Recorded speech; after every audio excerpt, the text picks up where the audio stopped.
We spent 72 hours on the moon. We brought back 200 and, if I remember, 200 pounds of moon rocks or thereabouts. Where did 200 pounds of moon rocks come from? I was just showing you.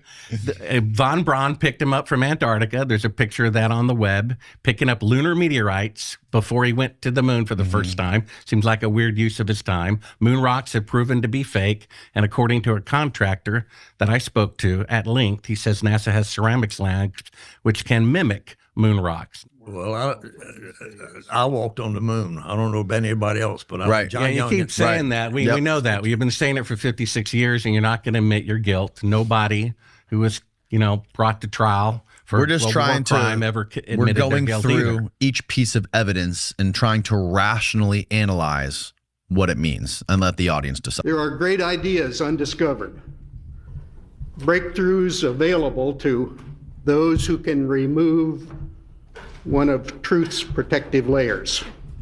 Weird stuff, man. It's also Michael Collins in the press conference clearly says we couldn't see any stars. We couldn't see any stars. We were never able to see stars from the lunar surface or on the daylight side of the moon by eye without looking through the optics. I don't recall during the period of time that we were photographing the solar corona what stars we could see. I don't remember seeing any. Then in his own book, which I think he wrote in 1994, he talks about how magnificent the stars were. Mm-hmm. Well, first of all, fuckface, you weren't even supposed to be on the moon. Okay? You were up there. They were on the moon. Like, did you forget? Like, what? I don't recall seeing any stars. Well, you're in the fucking thing. Just remember the script. You're in the thing. You're not on the ground. The intersecting shadows, people like to try to dismiss them. They say, oh, well, it could be because of the topography, and it could also be more than one light source, and that's more likely. When you got a shadow going like this and a shadow going like that, well, we know we went to the moon, so let's come up with another explanation. Let's not assume we went to the moon, and let's look at that and say, is that the sun, or is that multiple light sources at close range? It seems like there's a hot spot. It seems like there's multiple light sources at close range, and then there's videos that clearly show some sort of a reflection of wires when they're bouncing around on the moon's surface.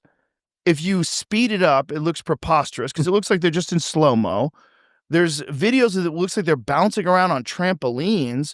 The physics are not the same in Apollo 11 as they are on Apollo 15 and 16. All of a sudden, they can cover great distances. They're doing these weird, giant, long leaps that they weren't doing before. The whole thing's weird. It's really also weird. during a time where they were completely full of shit about everything. You had 3 networks. They lied about the Gulf of Tonkin incident that led us into Vietnam. They lied about who killed JFK. They lied about everything. MK Ultra. Everything. Charles Manson. Everything was bullshit. All of it was bullshit. Operation Northwoods. There was all these things that were going on at the same time. So it's like they were more than accustomed to lying. Why would they tell the truth and nothing but the truth about this one thing? And the Gemini 15 photo, I think, as you pointed out, is verifiably fake. Yes. So we know that they did fake. Explain what that photo was. Do you want to explain it? Well, it's Michael Collins, and it's Michael Collins purportedly doing a spacewalk.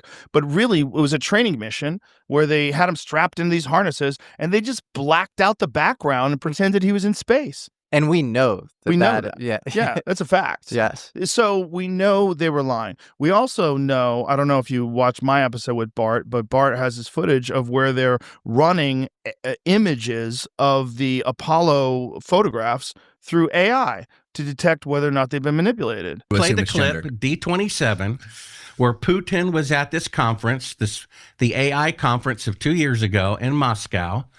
They were allowed to play with this AI that's not available to the public, 10 AIs scrolled together, and it said the Apollo pictures were fake. То есть почти все объекты на этом фото ей кажутся ненастоящими. В то же время вот фотография китайского лунохода у нее особенных вопросов не вызывает. А это то, что кажется не настоящим? Да, да, вот то, что красное. Сетка гугловская, не наша. Так, чтобы не было предвзятости никакой. So there will be no bias. It's surprising, but it does believe so. The neural network has analyzed a lot of data, including light and dark contrast, etc. And then it believes the photo is synthetic. I saw that. And Putin is looking at the video and he's like not surprised that that checks out as fake. My friend who was from Russia said that in high school they were teaching that the moon landing was a hoax.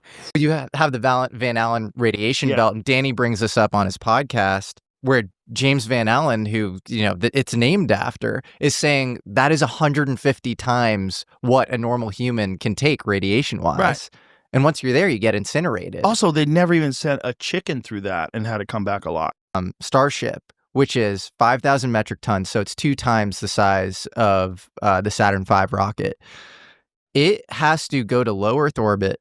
It burns up 9/10 of its fuel tank just to get there.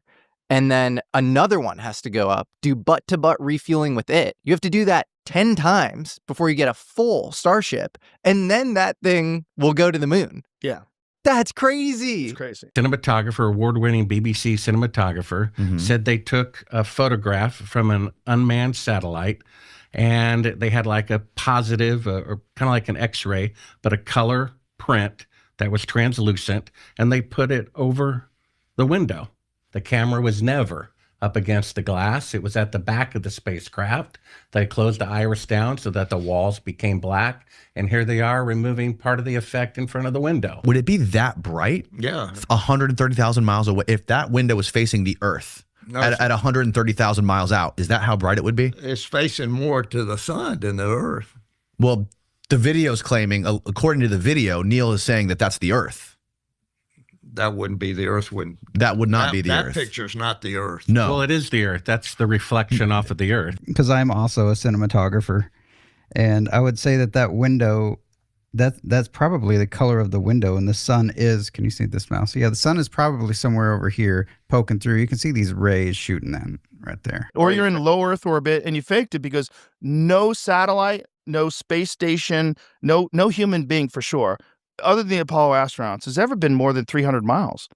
They get to right there, and that's it, and they come back down. The only people that have gone past that, including the Russians, the only people are the Apollo astronauts. Yep. That's it. Apollo Goodwill tour, where I think it was through Neil Armstrong, the American ambassador ended up with this moon rock or whatever, went to the former prime minister of the Netherlands, gave him the thing. This thing was like insured, put in a museum for like a whole lot of money.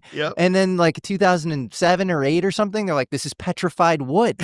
It's so crazy. They didn't even give him an asteroid. That's They didn't even take a meteorite. They took a fucking piece of wood. Like, here, stupid. Hey, we got this from the moon, bro. You should be thanking us. What was the biggest moon rock that you brought back? Big Muley I picked up. Go left. Is that Big Muley? We picked up that one, Big Muley. Okay. Yeah, it looks absolutely nothing like the petrified wood on the left. No.